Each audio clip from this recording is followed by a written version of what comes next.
Bene data bakundwa b'umwami Yesu Kristo, mwese abakurikira izi nyigisho tubahaye ikaze mu biganiro bya Saveur Divine.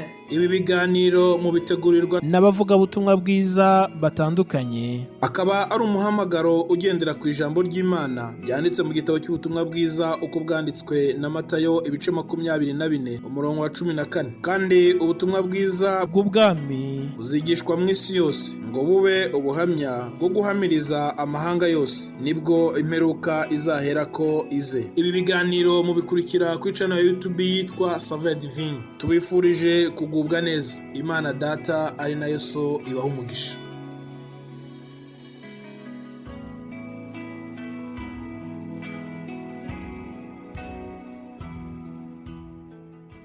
Shalom, shalom bakundwa nshuti z'umusaraba, bene data mwese abakurikira ibi biganiro bya Saveur Divine, ndabaramukije mu izina rya Yesu Kristo umwami n'umukiza wacu. Amahoro atanga abe kuri mwebwe n'abanyu bose aho muherereye. Dushimiye Imana ibanye natwe, Imana ikomeje kugendana natwe. Turi mu mpera z'uku kwezi kwa 10, njyewe ubwanjye ubavugisha Immaculée Nyiraneza mu Bubiligi. Ndashima Imana uburyo indinze, uburyo yabanye nanjye muri uku kwezi kose kugiye kurangira. Imana ni nziza, Imana yacu ni Imana itarobanura ku butoni. Iyo niyo nkuru nziza mbazaniye muri iki gitondo mu gutangira ibi biganiro byacu bya Saveur Divine. Ariko mbere yuko dutangira, reka twiragize Imana mu byo turi buvuge byose ndetse no mu byo tuzakora byose. Duhamagara Imana, duhamagara ubwiza bw'Imana ube kuri twebwe. Reka dusenge. Mana Data wa twese wo mu ijuru, tukuzamuriye icyubahiro kuko uragikwiriye.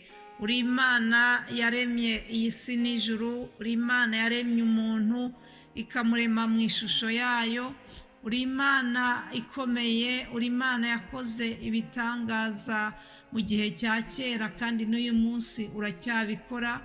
Turanezerewe kuko uri Imana idahinduka, uko wari uri kera n'uyu munsi ni kuri. Gushimiye uburyo wagendanye natwe mu cyumweru cyashize, gushimiye uburinzi bwawe bwabaye kuri njyewe ndetse no kuri mwene data unyumva.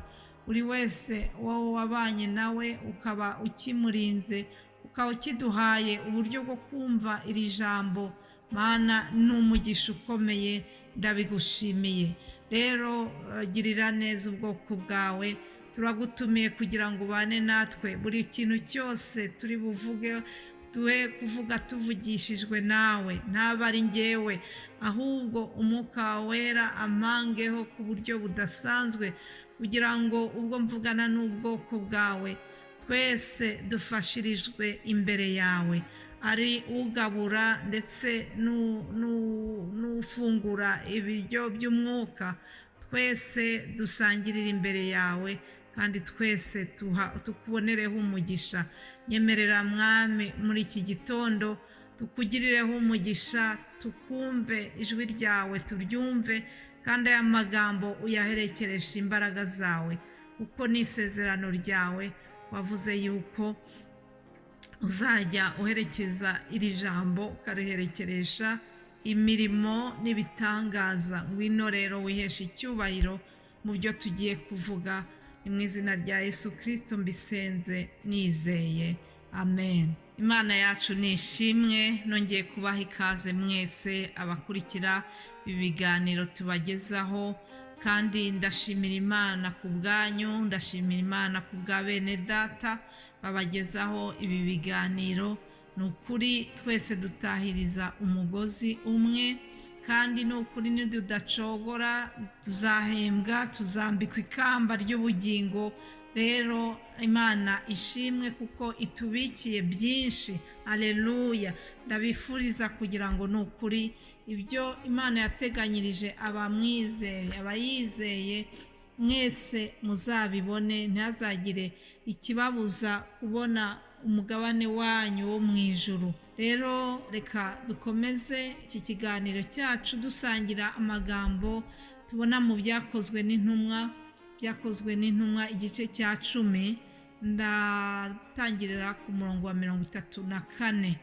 Handitse ngo Petero aterura amagambo ati, ni ukuri menye yuko Imana itarobanura ku butoni, ahubwo mu mahanga yose uyubaha agakora ibyo gukiranuka iramwemera. Ijambo ry'ubutumwa bwiza bw'amahoro Imana yatumye ku bana ba Isirayeli ivugishije Yesu ari we mwami wa bose.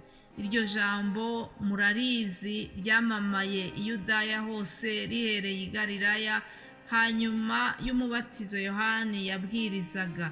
Ni irya Yesu w'i Nazareti, uko Imana yamusutseho umwuka wera n'imbaraga, akagenda agirira abantu neza, agakiza abo Satani atwaza igitugu, kuko Imana yari kumwe nawe.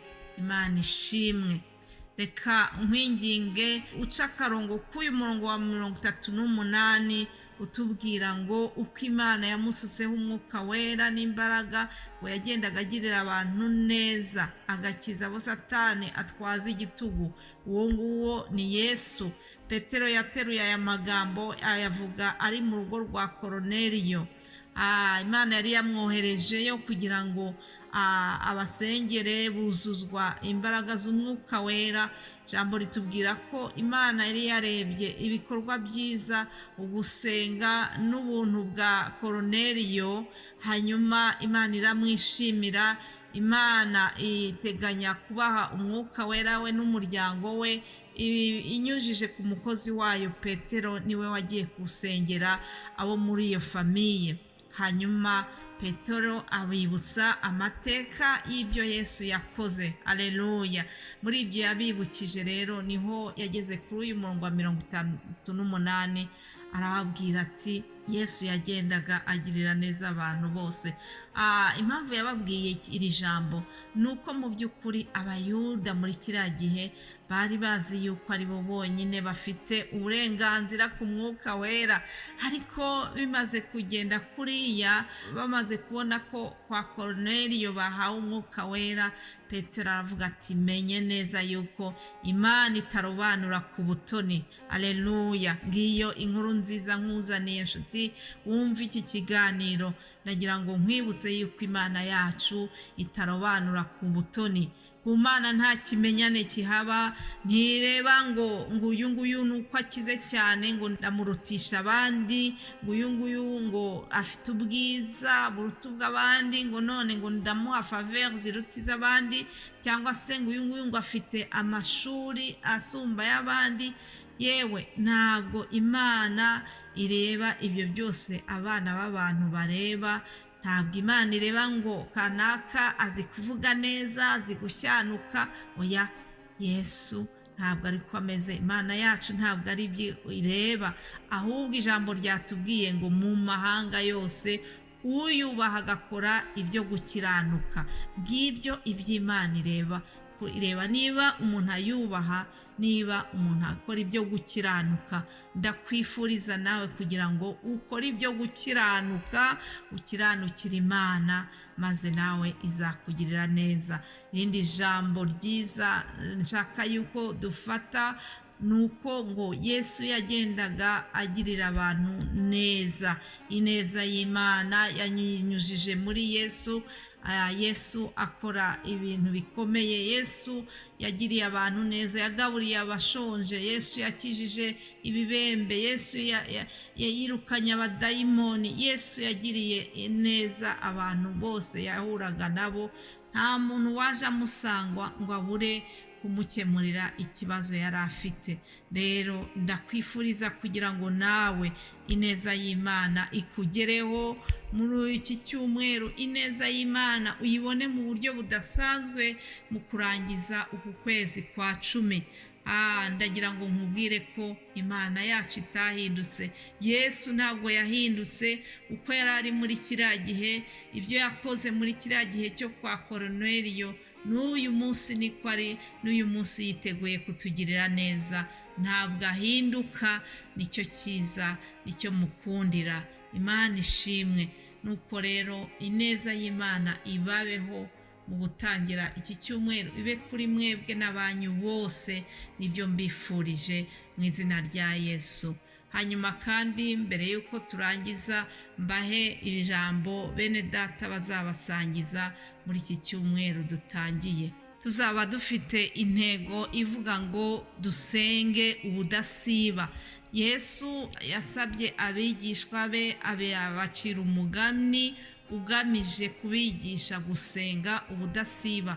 Ni umugani tubona muri Luka igice cya 18 umurongo wa mbere, niwo ndi busome wonyine, ariko ndabinginze muzasome uyu mugani w'umucamanza n'umupfakazi wamutitirije. Umurongo wa mbere niwo wonyine ndi busome. Haravuga ngo abacira umugani wo kubigisha ko bakwiriye gusenga iteka ntibarambirwe. Arababwira ati, hariho umucamanza mu mudugudu umwe utubaha Imana ntiyite ku bantu. Mbese atangiye wa mugani nababwiye, ariko ntabwo ndi busome uyu mugani wose kuko iminota yangendanye, umwanya mutoya tuba dufite urarangiye, ariko tuzakomeza kubona iri jambo rivuga ngo dusenge ubudasiba. Yesu abagirire neza. Mbifurije kandi koko gukomeza gusenga, ntiducike intege, dutitirize Imana.